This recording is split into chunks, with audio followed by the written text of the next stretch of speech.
성부와 성자와 성령의 이름으로 아멘. 하늘을 우러러 사랑할 하나님 아버지 뜻 안에서 승이신 예수님과 도움이신 성령님과 사랑할 성모님과 성녀의 아버지와 성미카엘 대천사와 하늘의 모든 거룩한 천사들과 성인들의 전구를 청하며 기도드립니다.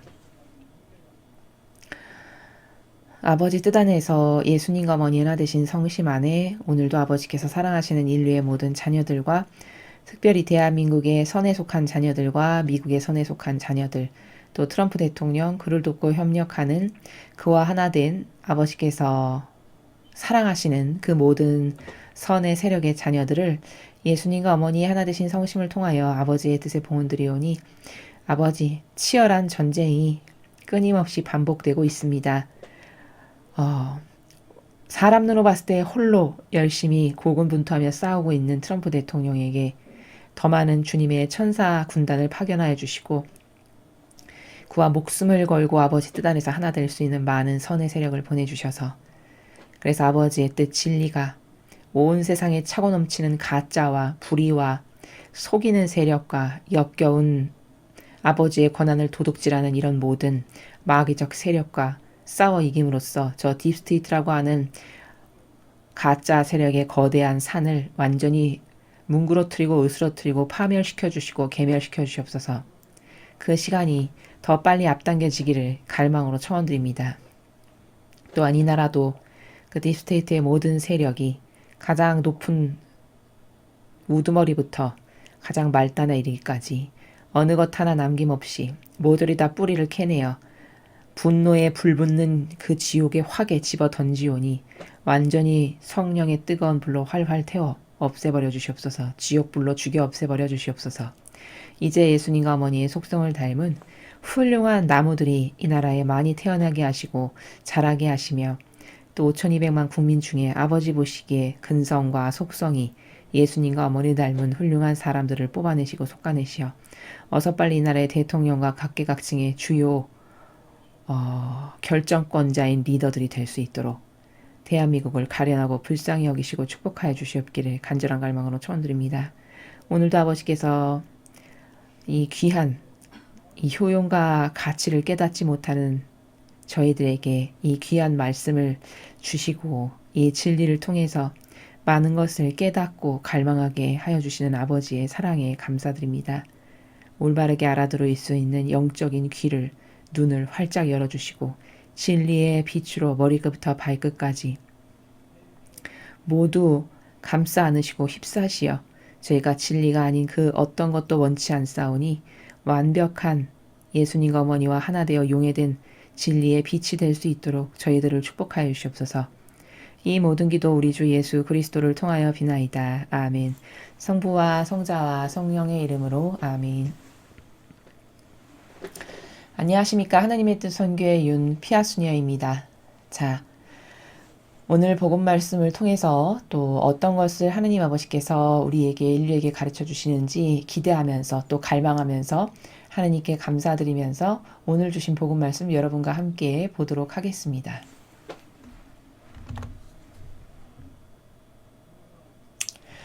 (2020년 12월 18일) 금요일입니다. 제1독서 예레미야서 23장 5절에서 8절까지 말씀입니다. 보라 그날이 온다. 주님의 말씀이다. 내가 다윗을 위하여 의로운 싹을 돋아나게 하리라. 그 싹은 임금이 되어 다스리고 슬기롭게 일을 처리하며 세상의 공정과 정의를 이루리라. 그의 시대에 유다가 구원을 받고 이스라엘이 안전하게 살리라.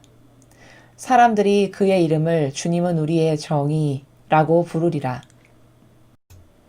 그러므로 이제 그날이 온다. 주님의 말씀이다. 그땐 사람들이 더 이상 이스라엘 자손들을 이집트에서 데리고 올라오신 살아계신 주님을 두고 맹세한다 하지 않고 그 대신 이스라엘 집안의 후손들을 북쪽 땅에서 그리고 주님께서 쫓아보내셨던 모든 나라에서 데리고 올라오신 살아계신 주님을 두고 맹세한다 할 것이다. 그때 그들은 자기 고향 땅에서 살게 될 것이다. 주님의 말씀입니다. 하느님 감사합니다. 자, 예레미야 예언자의 그 말씀을 통해서 오늘 우리가 이 예레미야서 23장 5절에서 8절까지의 말씀을 통해서 발견할 수 있는 관점은 뭐냐? 예레미야 예언자까지도 예수님의 탄생에 대해서 예고하고 있다라는 겁니다. 자, 그런데 다른 예언자들하고 조금 다른 점은 뭐냐? 자, 여러분 지금 저희 강의를 들으시면서 벌써 몇 명의 예언자가 예수님에 대해서 예언을 했습니까? 어제 창세기의 야곱도 예수님이 탄생하실 것을 이야기하고 있죠. 자신의 12명의 아들, 앞으로 12지파가 될 축복의 시작점이 될 12명의 아들에게 복을 빌어주는 내용이었지만 이론적으로 봤을 땐 사실은 그 말 하나하나가 야곱이라는 하느님께서 사랑하시는 영혼을 통해서 도구로 매개체로 쓰면서 그를 통해서 사실은 예언을 하고 계신 거다. 근데 첫째 지파인 유다 지파를 통해서 왕홀이 떠나지를 않으리라라고 말씀하신 바로 그리스도께서 진짜 태어나실 예언을 하고 있다는 걸 발견할 수 있고요. 이사야는 당연히 예수님이 어떤 분이신지 그분이 와서 어떤 일을 하실 건지에 대해서 예언을 하는 사명 자체가 그랬고요. 또 스바냐 예언자도 예수 그리스도의 탄생에 대해서 예수님이 오실 것에 대해서 예언을 하고 있죠. 그럼 오늘 예레미야도 예수님께서 앞으로 지상에 탄생하실 것을 예언하고 있다. 지금 우리가 본 것만도 배운 것만도 4명의 예언자가 창세기 때부터 천지창조가 일어나서 얼마 되지 않은 벌써 그때부터 몇 천 년 후에 탄생하실 예수님을 예언하고 있다. 이것이 하느님의 위대하심이다. 하느님 아버지가 어떤 분이신지를 우리는 이렇게 너무나도 퍼펙트하다라는 것을 여러 명의 예언자가 하나의 예언을 각각 다른 관점에서 하나의 목적성을 가지고 예언하고 있다는 것을 우리가 이 후시대에 사는 사람으로서 확인함으로써 아버지가 얼마나 완벽하시고 얼마나 무질서하지 않게 모든 것을 다 아버지의 계획 안에서 이루시는 분이신지를 우리는 발견할 수 있다는 게 우리가 반복적인 예수님의 탄생의 예언을 통해서 확인하고 있는 것이다라는 거죠. 자, 그런데 오늘 이 예레미야 예언자는 다른 사람들하고는 조금 다른 특징이 하나 있는 게 뭐냐면 5절을 보십시오, 여러분. 보라, 그날이 온다. 주님의 말씀이다. 내가 다윗을 위하여 의로운 싹을 돋아나게 하리라. 다윗 가문에서 의로운 싹이 돋아날 거라는 거예요. 그 의로운 싹이 누구냐? 예수 그리스도이시죠. 그 싹은 임금이 되어 다스리고 이렇게 말씀하시죠. 그럼 임금이 될 왕 중의 왕, 임금 중의 임금이 누굽니까? 예수님이시죠. 근데 다윗 가문을 통해서 진짜 태어나시죠. 그래서 다윗의 자손이시여 이렇게 예수님이 지나가면 사람들이 불렀던 게 바로 다윗의 그 혈통, 그 가문을 쭉 따라 내려가다 보면 예수 그리스도께서 진짜 탄생하시는 걸 우리는 확인하죠. 그래서 다윗을 위하여 의로운 싹이 돋아날 거다 이렇게 말씀하신 것은 다 정확하게 100% 이루어졌다라는 겁니다. 자, 그런데 우리는 지금 이걸 후시대에 사는 사람으로서 예레미야 예언자도 보고 이사야 예언자도 보고 동시적으로 보고 있지만 그러니까 우리는 이해하는 게 객관화를 가지고 이해하는 게 가능하지만 저 당시대에 살았던 사람들에게는 자료도 적고 그렇죠? 그리고 그 시대에 속했던 사람으로서 객관화가 떨어지죠.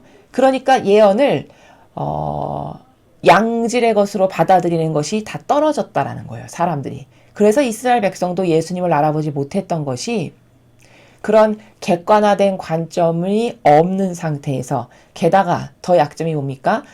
바리사일법학자들이 만들어 온 제도와 전통에 아예 갇혀서 그 프레임의 안에 갇혀서 그게 옳다라고 수십 년을 믿고 살아온 그런 부작용, 이런 다양한 부작용, 객관화 안 되는 부작용, 프레임에 씌인 부작용 이런 것들로 인해서 예수님을 못 알아보고 결국엔 죽이는 일에 동참하고 난 이런 비참한 일이 있는 것이 바로 우리는 저렇게 역사에 하느님께서 선택하신 다양한 예언자들을 통해 다 이미 말씀하셨지만 그것을 사실적으로 받아들이는 지력도 떨어지고 객관화도 떨어지고 게다가 다양한 자기만이 갖고 있는 인성이라고 하는 인간적이라고 하는 다양한 프레임에 갇혀서 이렇게 이중고 삼중고로 인해서 진실을 실제적으로 받아들일 수 없는 이런 한계성 가운데 전 인류가 살아왔던 게 반복적인 오류다 라는 것을 확인할 수 있다는 겁니다. 자, 그래서 의로운 싹이 예수님이신데 정말 의로움의 표본이고 모범이셨죠. 일평생에 돌아가시기 직전까지의 인생이 자신을 위해서 뭘 하신 게 단 하나도 없었어요. 자신을 위해서. 어디서 볼 수 있냐? 심지어 지나가던 사람이 선하신 스승님 이렇게 부르는데 너 왜 날 선하다고 하냐? 선하신 분은 아버지 한 분뿐이시다. 그 정도로 자신을 완벽하게 배제시킨 의로움 자체. 게다가 시작부터 마침에 이르는 전 인류의 영혼을 위해서 자신이 짓지도 않은 죄를 다 등에 지고 그리고 그 죄악에 처절하고 철저한 희생의 제물로 산 희생 제물로 스스로 자원하여 내놓으신 의로움의 극치죠. 이거는. 그런 의로운 싹이 정말 맞았죠. 그 싹은 임금이 되어 다스리고 슬기롭게 일을 처리하며 세상에 공정과 정의를 이루라. 자, 오늘 이 예레미야 예언서를 통해서 우리가 예수님의 탄생에 대해서 많은 사람들이 이렇게 예언을 하는데 다른 예언과 괄목할 만한 게 다른 특징. 여기서 괄목할 만한 특징이 뭐냐면 그 예수님이 오셔서 하실 일이 세상에 공정과 정의를 이루실 일이라는 거예요. 저렇게 밝히고 있다라는 겁니다. 자, 그러면 예수님이 오셔서 이 세상에 공정과 정의를 진짜 이루셨잖아요. 공정과 정의에 대해서 가르치셨고 그 공정과 정의를 이루는 삶이 뭔지 스스로 모범을 보여서 그렇게 사셨고 그 정신에 대해서 전하셨고 가르치셨고 그 공정과 정의를 이루셨단 말이에요. 세상에 오셔서. 자, 그러면 교회의 사명은 과연 무엇이어야 되나? 저렇게 아버지의 뜻만을 이루기를 갈망하셨던 예수님이 나는 세상에 올 건데 이 세상에 탄생해서 내가 할 일은 공정과 정의를 이루는 일이야 라고 하셨으면 교회의 사명은 당연히 교회의 정체성은 당연히 공정과 정의를 이루는 일이 교회의 정체성이 돼야 된다는 거예요. 그러면 교회의 정체성이 지금 공정과 정의를 이루는 일을 하고 있나 생각해 봐야 되는 거라는 거죠. 예수님의 모범을 따르겠다라고 자언했잖아요. 성모님과 같은 아름답고 거룩하고 위대한 정신으로 살아봐야 되겠다라고 자언한 거잖아요. 그럼 예수님의 정신과 성모님의 정신이 내 정신이 되게 해서 살아가야 되는 게 맞는 거죠. 그거 하려고 자원했고 그거 하라고 뽑으셨으니까 아버지께서. 그럼 이 교회는 공정과 정의가 강물처럼 흐르듯이 구현하고 살아가야 되는 하느님의 교회여야 돼요. 그럼 여러분이 잘 생각해 보시라는 거예요. 이 교회가 과연 공정과 정의가 강물처럼 그렇게 무리 없이 흘러가는 그런 교회인가? 여러분, 정의는 뭡니까 도대체? 정의의 정의를 한번 해보죠. 정의가 뭡니까? 그것은 진리로부터 그 따라야 될 절대적 가치라고 하는 진리로부터 정의여야 돼요. 아버지가 진리가 말씀하시는 그 절대값을 기준으로 한 정의, 그 절대값에 근거해서 된다, 안 된다, 예, 아니요 할 수 있는 그게 바로 정의여야 돼요. 그럼 이 세상에서 정의를 가장 잘 이룰 것 같이 이름까지 정의구현사재단이라고 붙인 정의구현사재단의 정의는 여기 예수님께서 세상에 오셔서 이룬 정의와 같은가요, 정신이? 예수님의 정의는 뭐였어요? 진리의 근거에서 아닌 것을 아니다라고 말씀하시는 정의였어요. 내 사욕과 욕망의 근거에서 아닌 것을 아니요라고 말하는 정의가 아니었고 내 자애심과 이기심에 비추어 봐서 손해야 그럼 아니야 라고 말하는 정의가 아니었다는 거예요. 누가 내 기분을 건드리고 사사로운 감정을 건드려 그럼 너 잘못됐어 라고 말하는 정의가 아니었다는 거예요. 그럼 로마 가톨릭의 정의구현사재단은 과연 그런 진리의 근거에서 예와 아니오를 하는 정의입니까? 아니면 이 진리와는 전혀 무관하고 공산주의 사상, 맞지도 않는 자신의 인간적인 기호로 좋아하는 그런 이상한 정신의 체계, 그거에 근거해서 잘못됐다라고 비난하고 비판하고 그런 정의입니까? 후자의 정의잖아요. 그러니까 남의 기업에 가서 세무조사라고 따지는 정의예요. 아니 그런 남의 기업에 가서 세무조사를 하는 재판관이 되라고 하느님이 누가 세우셨나요? 예수님은 한 번도 그렇게 재판관으로서 뭘 하신 적이 없어요. 주님의 진리에 근거해서 아버지는 이러시다. 이것에 반한다라고 그 정의를 말씀하신 것이지 자신들의 병든 기호로 빨갱이 사상에 경도돼서 공산주의가 좋아서 그 공산주의 시스템에 반하는 것을 잘못됐다라고 말하는 정의가 아니었다는 거예요. 그런데 사람들은 이런 기본적인 분별도 없어가지고 마치 정의구현사재단 하면 정의를 이루는 것처럼, 정의를 구현하는 것처럼 착각한다는 말이죠. 여러분, 차별금지법이라는 단어가 있어요. 이거에 앞장서서 이 법이 통과된다라고 주장하는 단체 중에 하나가 가톨릭이에요. 그럼 여러분, 차별금지법이라는 단어가 정말 좋은 단어처럼 보이잖아요. 정말 그 법이 통과되면 차별이 없어질 것 같다라는 거죠. 그건 너무나도 심각하게 순진한 생각이에요. 너무나도 형상에 치우쳐서 그 단어의 나라를 그냥 순진한 나의 기호로 받아들이면 이 시대에 살아가는 사람들은 마귀밥이 되기가 너무 쉬워요. 마치 이런 겁니다. 정의당 그러면 정의를 구현하는 당인가 봐. 이렇게 생각하는 거랑 뭐가 다릅니까? 차별금지법도 마찬가지예요. 그게 진짜 차별을 금지해서 공평한 평화로운 세상이 만들게 되는 것이냐? 아니라는 거죠. 단어는 그렇게 온갖 좋은 걸 갖다 끌어다가 모든 사람을 속이고 사실 속 뜻은 뭘까? 소수를 존중하라는 거예요. 소수. 그래서 그 소수를 존중하기를 동성애자도 받아들이고 난민도 받아들이고 못도 받아들이고 못도 받아들이고 그래서 모두가 공정하고 공평한 세상이 돼야 한다. 이게 차별금지법을 주장하는 가톨릭의 입장이에요. 그럼 여러분 그게 엄청 맞는 것 같고 착한 것 같고 선한 것 같고 더 없는 다시 없는 선인 것 같잖아요. 그런데 그건 성경의 정신이 진리의 정신이 아닙니다. 진리는 그렇게 모든 것을 다 끌어안고 받아들이라고 하는 경계가 절대 아니에요. 아닌 것은 아니요라고 해라라는 게 진리의 정신입니다. 그러므로 잘못된 것을 아니요라고 하는 게 그게 옳은 정의예요. 하느님이 말씀하시는.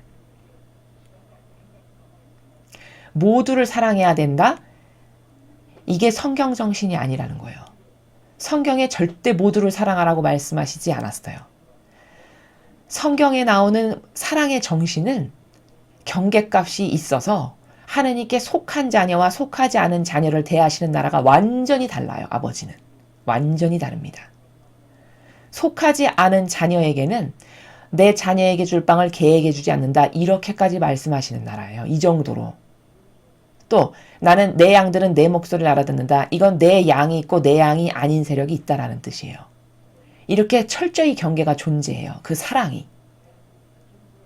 그리고 마귀가 증언하기를 성체성사에서 이는 내 몸이니 모든 일을 위하여 내어놓는 내 몸이 아니라 많은 일을 위하여 내어놓는 내 몸이다. 이게 맞다라는 거예요.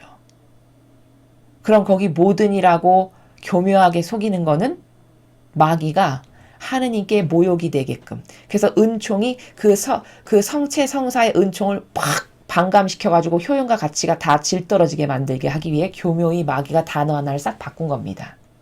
그래서 많은 일을 위하여 흘리는 피니, 모든 일을 위하여 흘리는 피니, 모든 일을 위하여 내놓는 내 몸이니 절대 그거 아니라는 거예요. 많은 이가 맞는 거라는 겁니다.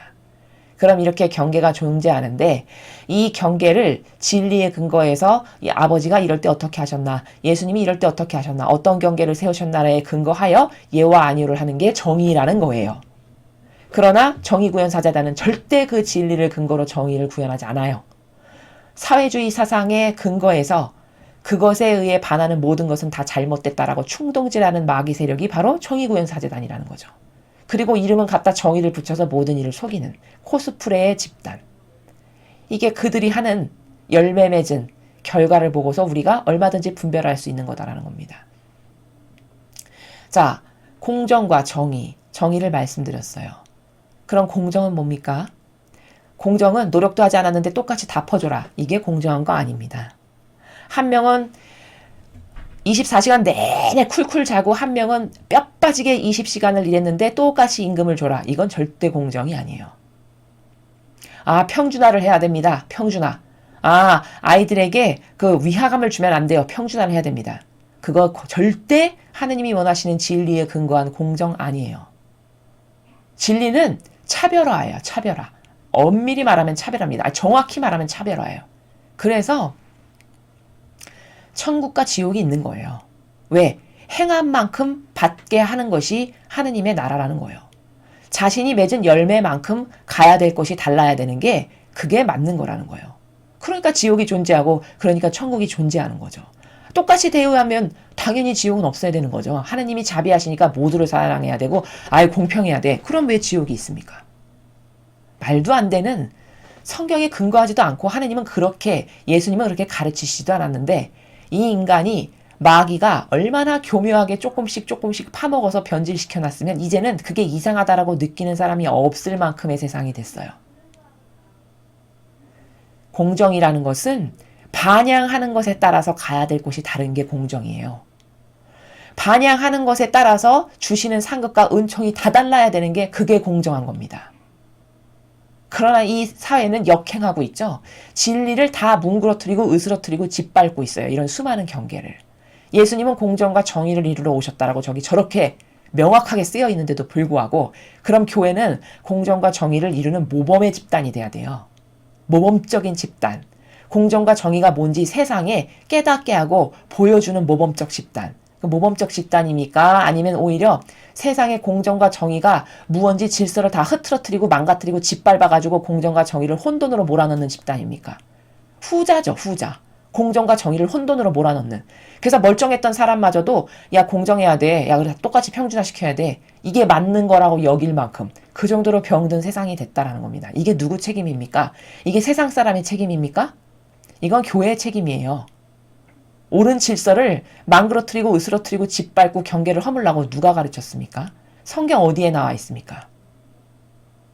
그걸 모범적으로 구현해야 될 그런 집단이 오히려 그것을 역행하고 거스르고 똑바로 가고 있는 사람까지 그거 아니야, 이거야.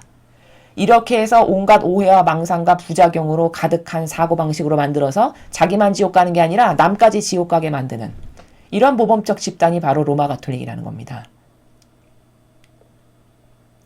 그래서 이건 예수님의 정신과는 완전 다르다. 예수님은 저렇게 공정과 정의를 이루기 위해서 오셨는데 맨날 이 교회가 가르치는 건 공정과 정의를 다 으스러뜨리고 뭉그러뜨리는, 경계를 허무는. 그리고는 맨날 착한 온갖 코스프레는 마치 공정과 엄청 정의를 이루고 선한 척 코스프레는 뭐죠? 연말연시 되면 나누래요. 돈 나누고 쌀 나누고 뭐 나누고. 그럼 나누는 게 나쁜 겁니까? 나누는 게 나쁘다는 말이 아닙니다. 진짜 공정과 정의를 구현하는 것이 뭔지를 어떤 걸로 감추고 덮는 거죠? 착한 척의 코스프레, 쌀 나누고 돈 나누고 연말연시 됐으니까 불의의색에 뭐 성금을 줘야 되고 뭐를 해야 되고, 요런 처신으로 덮고 실제 공정과 정의는 행하지 않는. 그래서 열매 맺는 것은, 예수님이나 어머니와 같은 열매 맺는 것은 하나도 없고 맨날 썩은 것을 먹여서 신자들에게 남까지 썩은 정신이 되게 해서 선한 마음으로 하느님을 만나기 위해서 진리를 배우기 위해서 다가온 신자들까지도 지옥에 가게 만드는 이런 주도적 세력이 누구냐는 거죠. 이게 세상 사람이거나 신자가 아니라는 거예요. 이건 교회입니다, 교회. 그래서 예수님은 저렇게 공정과 정의를 이루기 위해서 세상에 오셨는데, 그럼 그 모범을 당연히 교회는 더 계승발전시켰어야 돼요. 지금은 2000년이 지났으니까. 더 공정과 정의를 칼날같이 예리하게 지키고 그것을 더 계승발전시켜서 그 정신이 이 나라의 국민들에게 강물처럼 퍼져나가게 전달했다면 오늘날과 같이 이렇게 비참한 세상이 되지 않았겠죠. 오늘날과 같이 이렇게 법이 있는데도 멀쩡히 법에 근거하여 따져보고 명확하게 분별을 하고 무엇이 아닌지 그른지를 따져보지도 않고 대통령을 감옥에 가둬도 이렇게 아무 일 없었다는 듯이 굴러가는 이런 나라가 되지 않았을 거라는 겁니다. 그런 정신이 살아있는 국민이 많았다면. 그럼 이런 예수님과 어머니의 위대하신 정신을 가르치지 않은 이 교회의 잘못이라는 거예요. 이 모든 것이. 오히려 가르치지 않으면 다행이게요. 변질시켜서 정반대의 마귀적 사고방식을 가르친 이 죄악을 하느님이 과연 그래 넌 잘했다 이렇게 하실까요? 공정과 정의의 하느님께서. 이것은 너무나도 반감이 드는 일이에요. 왜? 잘해볼게요. 왜 반감이 드냐? 여러분 이런 겁니다. 며칠 전 복음에서 이렇게 말씀하셨죠. 아버지께서. 너 오늘 밭에 가서 이런 일 좀 하거라 했더니 예? 했는데 안 갔어요. 한 명은. 근데 너 오늘 밭에 가서 이런 것 좀 해봐라 하는데 아니요 하기 싫습니다. 근데 진짜 가서 했어요. 그럼 그 중에서 하느님의 뜻을 행한 자는 누구냐? 이렇게 물어보셨잖아요. 예수님께서. 근데 아니요 했지만 그래도 결국은 가서 그 사람이 하느님의 일을 행한 사람이라고 예수님이 말씀하세요.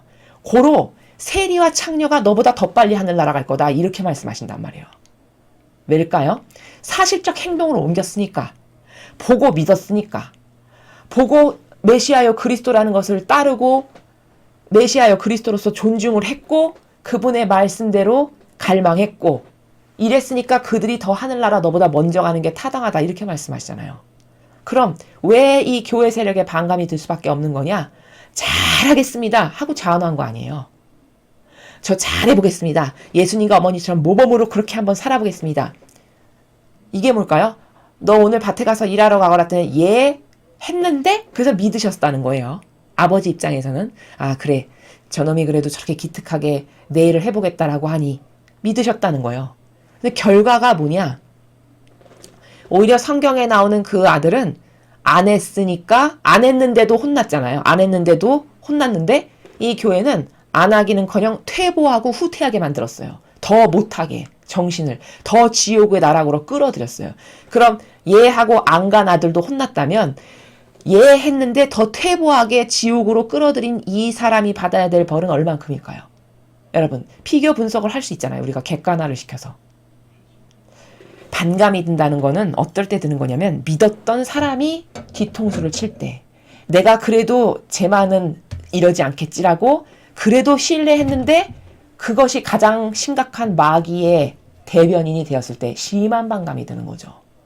바로 그 복음은 그 반감 드는 바리새와 율법학자들을 두고 하시는 말씀이세요. 예수님께서. 마찬가지죠. 그럼 지금도. 차라리 바리새와 율법학자는 오늘날처럼 사악하진 않았어요. 왜? 공산주의 빨개 사상을 가르쳤거나 오늘날처럼 처세와 처신의 달인으로서 남을 속이는 아주 훌륭한 코스프레의 달인 그 정도는 아니었거든요. 근데 지금은 어떤가요? 코스프레의 달인이에요. 종교인이다 하면. 그리고 온갖 착한 척으로 남을 속여가지고 모두가 그 사람을 우상으로 떠받들어요.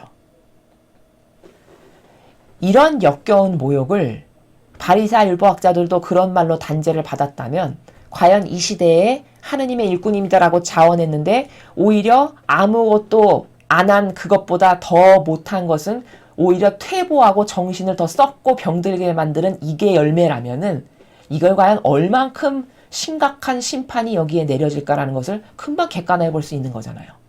성경에 나와 있으니까. 이건 완전히 저 예수님의 사명과는 예수님이 세상에 오셔서 이루신 일하고는 너무너무 달라요. 너무너무 심각하게 다르다는 겁니다. 이런 객관화를 여러분은 하실 수 있느냐?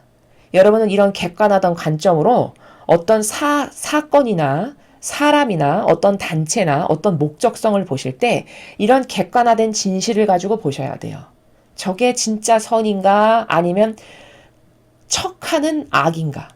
착한 척, 선한 척, 모범인 척하는 악인가? 그 분별을 잘 하시지 않으면 여러분은 정말 지금이 얼마나 중요한 시대인지를 아신다면 이때 발 하나 삐끗 잘못 디뎠다가는 직방에 낭떠러지로 떨어질 수 있는 지금은 마지막 시대이기 때문에 그 분별은 정말 정말 중요하다. 라는 것을 오늘 예레미야서를 통해서 여러분에게 말씀을 드립니다. 계속해서 오늘 주신 복음 말씀 함께 보시겠습니다. 마태오복음 1장 18절에서 24절까지 말씀입니다. 주님 영광 받으소서. 예수 그리스도께서는 이렇게 탄생하셨다. 그분의 어머니 마리아가 요셉과 약혼하였는데 그들이 같이 살기 전에 마리아가 성령으로 말미암아 잉태한 사실이 드러났다. 마리아의 남편 요셉은 의로운 사람이었고 또 마리아의 일을 세상에 드러내고 싶지 않았으므로 남모르게 마리아와 파혼하기로 작정하였다. 요셉이 그렇게 하기로 생각을 굳혔을 때 꿈에 주님의 천사가 나타나 말하였다. 다윗의 자손 요셉아, 두려워하지 말고 마리아를 아내로 맞아들여라. 그 몸에 잉태된 아기는 성령으로 말미암은 것이다. 마리아가 아들을 낳으리니 그 이름을 예수라고 하여라. 그분께서 주님 백성을 죄에서 구원하실 것이다. 주님께서 예언자를 통하여 하신 말씀이 이루어지려고 이 모든 일이 일어났다. 곧 보아라 동정녀가 잉태하여 아들을 낳으리니 그 이름을 임마누엘이라고 하리라 하신 말씀이다. 임마누엘은 번역하면 하느님께서 우리와 함께 계시다는 뜻이다. 잠에서 깨어난 요셉은 주님의 천사가 명령한 대로 아내를 맞아들였다. 주님의 말씀입니다. 그리스도님 찬미합니다. 자, 오늘 마테오 복음은 이런 관점으로 한번 살펴보겠습니다. 여기 요셉 성인과 성모님 두 분이 등장하고 계세요. 자, 이 두 분의 정신세계가 어떻게 우리와 다른지, 즉 신적인 것에만 반영하는, 즉 본질의 나라에만 관심을 들고 오로지 그 정신에만 반영하는 영혼, 두 영혼의 모습이 우리와는 어떻게 얼마나 다른지를 한번 살펴보는 그런 시간을 갖도록 하겠습니다. 자, 지금 이 상황이 무엇인지는 여러분이 다 너무 잘 아시는 얘기고, 이제 드디어 요셉이 성모님이 결혼 전에 잉태한 사실을 알게 됐어요. 근데 여기서 요셉 성인의 인격이 나타나요. 19절에 이렇게 표현하죠. 남편 요셉은 의로운 사람이었고, 이렇게 표현합니다. 자, 의로운 사람. 이게 뭘까요? 바로 요셉 성인이 어떤 인격을 지녔던 분이신지가 여기 드러나죠. 의로운 사람이라는 이 한 단어에서. 의롭다는 건 뭡니까? 희생을 전제된 삶, 그 희생이 전제된, 고통이 전제된 삶을 살아가는 사람을 우리는 의로운 사람이라고 해요. 그래서 예수님과 어머니는 의인의 모범이셨어요. 아버지는 뭐 말할 것도 없고, 아버지는 그 근원 자체이시고, 그 근원 자체이신 아버지의 정신을 완전히 빼닮은, 그 두 분의 용해된 정신을 완벽하게 빼닮은 예수님과 어머니를 보면 의인 자체셨단 말이에요. 전 생애가. 그럼 의인이라는 건 자기의 이득을 위해선 아무것도 안 하는, 나를 돌보지 않는, 이게 다 의인의 정신이에요. 이 시대는 여러분이 아시다시피 굉장히 보수적이고, 그리고 이 시대에 16살 처녀가 남편과 관계도 없는데 먼저 잉태된 게 세상에 드러난다. 그러면 돌로 쳐 죽여도 아무도 뭐라고 하지 않는 이런 시대입니다. 그런 시대에 성모님하고 약혼을 했는데 저런 일이 있음을 요셉 성인이 알고 난 다음에 얼마나 갈등과 번뇌를 심하게 하는지 그리스도의 시라는 책에 보면 나와요.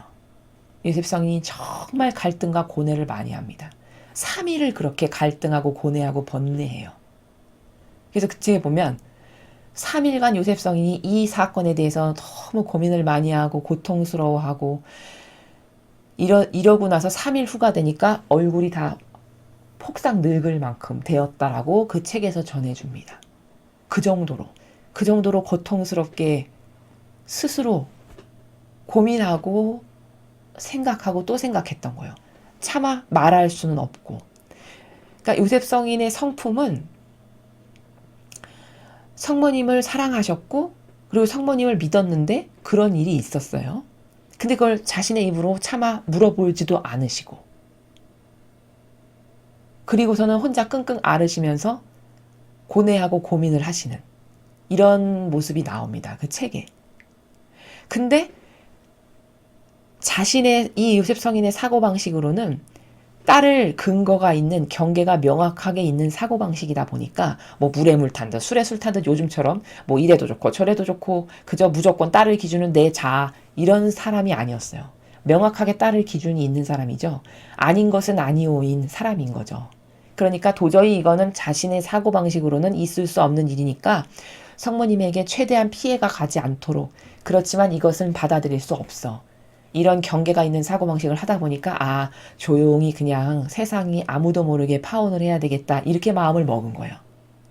그랬는데 마음의 그림자를 아시는 하느님 아버지께서 당연히 요셉 성인이 어떤 마음을 먹으셨는지 당연히 아시겠죠. 그러니까 생각을 딱 굳히니까 3일은 번뇌하고 고민하다 생각을 딱 굳히니까 주님의 천사를 보내시는 거예요. 꿈에. 그래서 이러이러한 거고 성령으로 말미암은 거고, 그러니까 절대로 그것은 이상한 게 아니니까 이제 아기가 태어나면 예수라고 이름을 붙여라, 이렇게 다 천사가 알려주고 떠나가요. 근데 얼마나 요셉 성인이 멋있으신 분이고 매력적이신 분이시냐면, 그런 천사의 한마디를 딱 들으시고 나서 이런 방구, 거기 뭐 왜 그러냐, 뭐 의심이 있거나 쪼잔하게 뭐 설마 뭐 이런 방구에 뭐 미련이 있어서 뭘 생각의 정리가 딱딱 안 되는 이런 게 하나도 보이지 않고 딱 천사가 다녀가시니까 바로 뭐 변명을 하거나 뭘 대묻거나 이런 거 전혀 없고 천사가 말씀하신 그대로 성모님과 아내를 맞아들여서 결혼해서 사시는 이 정신이 정말 남성으로서 탁월한 정신이에요. 요셉 성인의 훌륭한 점은 이 인격이 이런 의인으로서의 인격이 또 그렇다고 해서 경계가 없고 유려하냐? 그렇지 않고 딸을 경계가 명확하게 있다 보니까 내가 저 여인을 사랑하고 약혼도 했지만 그래도 아닌 것은 아니라고 하는 절대 이거는 결혼해서 관계도 갖지 않았는데 이런 일이 있다라는 것은 스스로 절대 받아들일 수 없으니까 몰래 조용히 그렇지만 저 여인이 남에게 입에 오르내리는 그런 것은 하고 싶지 않으니까 조용히 파혼해야 되겠다. 이런 마음을 먹는 이런 정신이 매력적인 거거든요. 이게 멋있는 남성의 정신이거든요. 그리고 나서 자신이 의구심을 품었던 거에 대해서 천사가 와서 다 설명해 주니까 깨끗하게 싹 비우고 거기에 뭐 토를 달거나 왜요? 물어보는 이런 나라, 구질구질하는 나라 없이 바로 말씀하신 대로 아내로 맞아들이는 이게 요셉 성인의 탁월한 점이고 이 시대에 살아가는 남성들이 배워야 될 정신이라는 겁니다. 자, 그럼 이제 성모님의 정신을 보죠. 성모님은 이 사건이 20살도 아니고 30살도 아닌 불과 16살 때의 일이에요. 그럼 지금으로 치면은 중3? 소녀죠, 소녀. 그럼 여러분, 그 소녀가 자신에게 이런 일이 일어난다. 그럼 대부분 99%는 어떻게 할까요? 호들갑을 떨면서 막 요셉이 알게 됐다. 그러면 호들갑을 떨면서 사실은 그게 아니라 나에게 천사가 오셨는데 이런 일이 있었고 그래서 이거는 내 힘으로 한 게 아니고 벌써 말을 했겠죠. 억울해하면서 막 호소하고 토로했겠죠. 이게 인간의 그 자아에 갇혀서 살면 이런 반향밖에 할 수 없는 게 한계성이에요, 인간의. 굳이 나서서 아니라고 막 설명을 하고 부연 설명을 하고 호들갑을 떨고 막 방정을 떠는 이런 나라가 보통의 16살 소녀가 하는 반향의 나라라는 거죠. 근데 성모님은 이때 하신 처신의 나라, 어떤 정신이어서 이런 처신이 나왔는가를 이렇게 반추해서 보시면 궁금하신 분은 그리스도의 시를 보시면 더 잘 아실 수 있어요. 그럼 그 책에도 나오지만 요셉 성인이 자신이 그 성령으로 잉태한 것을 알게 돼서 막 번뇌하고 고민하시는 것을 성모님이 아셨을까요? 모르셨을까요? 아셨어요. 그리고는 함께 고통스러워하세요. 근데 그 고통스러워하시는 이유가 인간처럼 저급하지가 않은 게 보통의 여자 같으면 내가 오해받아서 그게 아닌데 이럴 수가 하면서 자기 때문에 화가 나고 자기 때문에 고통스러워야 되는데 성모님은 그렇지가 않고 성모님이 너무 고통스러워 하시는데 마음 아파하시는데 그건 순전히 사랑하는 사람을 위해서 요셉 성인이 고통스러워하는 게 마음 아파서 고통스러워하세요. 완전 인격이 다른 거죠. 보통의 여자하고는 그래서 여인이신 거예요, 성모님이. 보통의 수준 낮은 질 낮은 여자하고는 완전 달라요. 정신의 차원이. 즉 보통의 여자들은 자아 안에 갇혀 살아가는 여자들은 한계성의 수준이 다 자기로부터 반로되잖아요. 화가 나는 것도 자기 때문에 자기가 손해나는 것 같아서 자기가 손해보는 것 같고 자기가 그게 아닌데 억울해서 뭐 이런 게 다 자기로부터 반로돼서 나오는 감정의 다양한 표현들이잖아요. 뭐 화를 내고 뭐를 변명을 하고 말을 많이 하고 이런 게 다. 근데 그 책을 보면 성모님이 어떤 여인이신가를 정말 많이 생각하게 되고 정말 많이 깨닫게 되고 본받고 싶다라는 걸 느끼게 되는데 성모님의 정신은 뭐가 고통스럽고 슬프시고 이런 모든 감정의 원인이 절대 자신으로부터 반로된 적이 없으세요. 자기 때문에 내가 손해봐서 내가 억울해서 내가 이게 아닌데 뒤집어 써야 되니까 이래서 화가 나거나 고통스럽거나 좌절스럽거나 이런 적이 단 한 번도 없으시고 다 다른 사람. 여기서 이런 일이 있을 때 성모님이 요셉 성인과 똑같이 고통스러워하고 마음 아파하시는데 그 이유도 자기가 사랑하는 자기와 하나 된 약혼자인 요셉 성인이 오해를 하고 고통스러워하는 것을 보시고는 저 사람이 지금 얼마나 나 때문에 힘들고 고통스러울까 때문에 가슴 아파하세요. 완전히 고결하죠. 너무 아름답죠. 너무 매력적이에요. 정신이. 이러니까 고결하시다라는 말씀을 듣는 거거든요. 이런 정신이셨어요, 성모님이. 근데 끝까지 자신에 대해서 자기가 스스로 자기를 대변하지 않아요. 그 책에도 보면 절대 자신의 이 잉태에 대해서 자기 입으로 말하지 않아요. 끝까지. 이게 뭐냐? 이게 위대한 피앗 정신이에요. 성모님이 가지고 계신 수많은 다양한 은총 중에 위대한 많은 것들이 있는데 그 중에 피앗이 뭐냐? 이 절대성 있죠. 어떤 절대성이냐면 이 피앗은 하느님을 절대 신뢰했고 절대적으로 막 다 맡겨드렸고 절대적으로 의탁했고 완벽하게 신뢰했어요. 하느님 아버지를.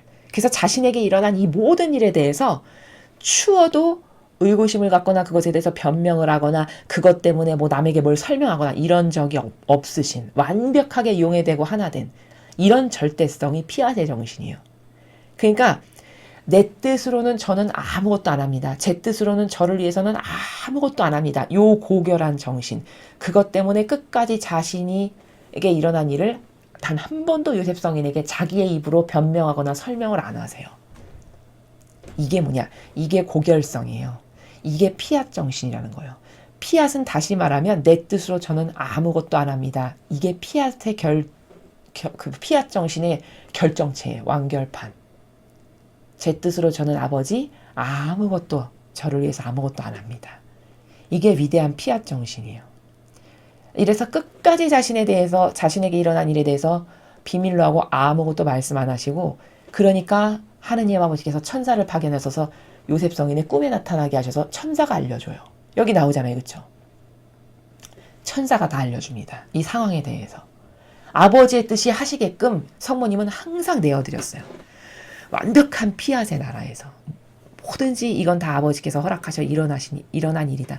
나에게 있는 이 모든 것은 다 아버지께서 원하셔서 필요하셔서 하신 일이야. 이것에 대해서 절대적이셨단 말이에요. 그러니까 자신에 대해서 변명하거나 설명하거나 남에게 뭘 구차하게 뭘 말하거나 구구절절히 이런 나라가 그러니까 없는 거예요. 이러니까 아버지의 뜻이 항상 앞서가시게 해드리는 거죠. 이게 왜? 내 뜻으로 나를 위해서 아무것도 안 하니까 거칠 것이 없어요. 성모님 안에서는 영의 작용이. 아버지의 뜻이 거칠 것이 없어요.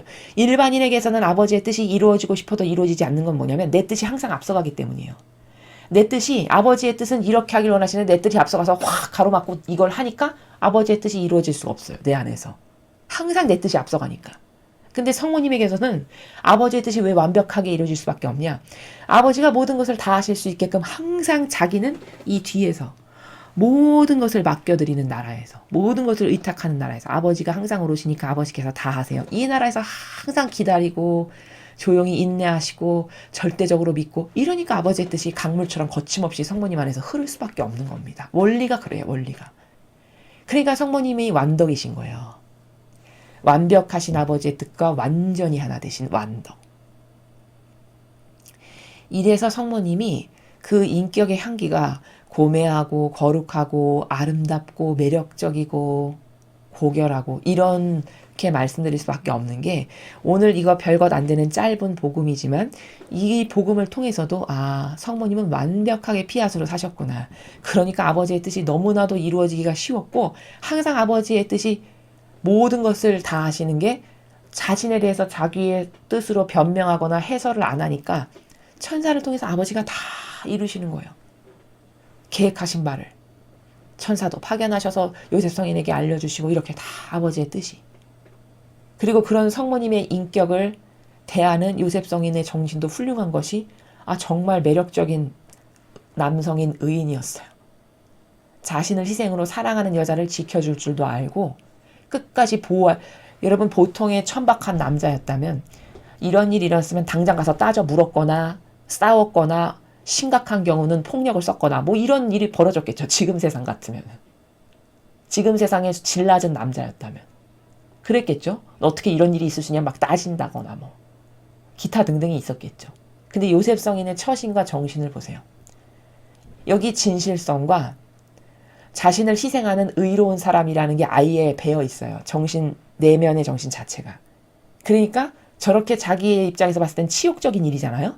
절대 자기가 알지도 못하는데 어떻게 이런 일이 있을 수 있지? 도대체 언제 이런 일이 일어난 거야? 얼마든지 의심할 수 있죠. 근데 그것에 대해서 이런 방구 물어보거나 그 인격을 모독하는 말을 성모님께 했거나 혹은 깔보고 무시했거나 이런 게 없으시잖아요. 절대적으로 믿고 신뢰했고 성모님을 진짜 사랑하셨다라는 것을 알 수 있고 그랬기 때문에 끝까지 지켜주는 이 정신을 보세요. 이런 일이 불미스러운 일이 있는데도 불구하고 그걸 세상에 밝혀서 치욕을 성모님이 당하시게 절대 안 하려고 자기가 감수하고 가려고 그러니까 의인이죠. 그냥 자기가 묵묵히 감수하고 가려고 조용히 아무도 모르게 조용히 파혼해야 되겠다. 절대 남에게 말하지 않고 이런 절도 있는 사고방식과 이런 딸을 경계와 질서가 있는 사고방식 그리고 자신이 한번 믿어서 선택한 것을 끝까지 보호하는 이런 정신 너무 매력적이죠. 이게 남성의 그 주도적인 여성을 보호해야 되고 남자로서 지켜야 될 이런 절대성이 있는 이런 아름다운 정신이거든요. 그것을 또 우리가 볼 수 있다라는 거죠. 오늘 이 복음을 통해서. 그래서 오늘 이 복음을 통해서 세상에서 부부로 살아가시는 분들은 나는 이런 성모님과 얼마나 같은가 얼마나 다른가 또 남성이시면 남편 되시는 분들은 나는 이런 요셉 성인의 정신과 얼마나 같은가 다른가를 스스로 좀 점검을 해보셨으면 좋겠습니다. 그게 부부 생활을 하시면서도 굉장히 많은 도움이 될 거라고 저는 추천을 드려요. 제가 그래서 가정생활 하시는 분들은 그리스도의 시라는 책을 꼭 사서 다 못 보시면 1권만이라도 보시라고 말씀을 드립니다. 거기에 성모님과 요셉 성인이 어떻게 가정생활을 하셨고 서로 어떻게 사랑하셨고 어떻게 진실한 마음으로 서로를 보호하셨는지 이런 것이 너무 잘 나와 있어요. 그래서 사랑이라는 게 도대체 뭔가 부부가 한 뜻으로 살아간다는 건 도대체 뭘까 의리와 신의를 지키면서 보호하고 지켜준다는 건 도대체 뭘까 이런 정신이 거기 너무 잘 나와 있어서 가정생활을 하시는 분들은 꼭 그 책을 보시기를 제가 권고를 드립니다. 그리고 오늘 이 복음을 통해서 나의 인격은 요셉 성인의 인격과 얼마나 차이가 나는지 또 여성이시면 나의 인격은 이런 성모님의 인격과 얼마나 다른지를 스스로 점검해 보세요. 스스로 양심의 나라에서 객관화를 시켜서 그리고 그렇게 많이 다르다면 그런 자신이 만족스러운가를 스스로 돌아봐야 돼요. 아 나는 이런 정신과는 너무 차이가 많이 나는 바닥인데 그런 바닥이 마음에 드는가 마음에 안 드는 지성인이라면 고쳐야 되겠죠. 바꿔야 되겠죠. 그런 노력을 할 때 우리도 성모님과 같은 이런 고매하고 고결하고 아름답고 지고하면서도 매력적인 향기가 나는 이런 정신으로 갈 수 있다는 거 알아야 깨달아야 배워야 바꿀 수가 있죠. 그래서 우리 모두도 오늘 배운 이 예수님과 성모님의 요셉성인과 성모님의 정신으로 새롭게 태어나야 되겠다. 달라져야 되겠다. 이런 각오를 하시고 그런 은총을 주십시오. 어머니께 청원드리고 기도를 하면서 이렇게 자꾸 낡은 우리의 이 자아로부터 반로된 것을 자꾸 버리는 이런 연습을 해서 새롭게 태어나는 그런 여러분들이 되셨으면 좋겠습니다. 이상으로 2020년 12월 18일 금요일 복음에서를 마치겠습니다. 감사합니다.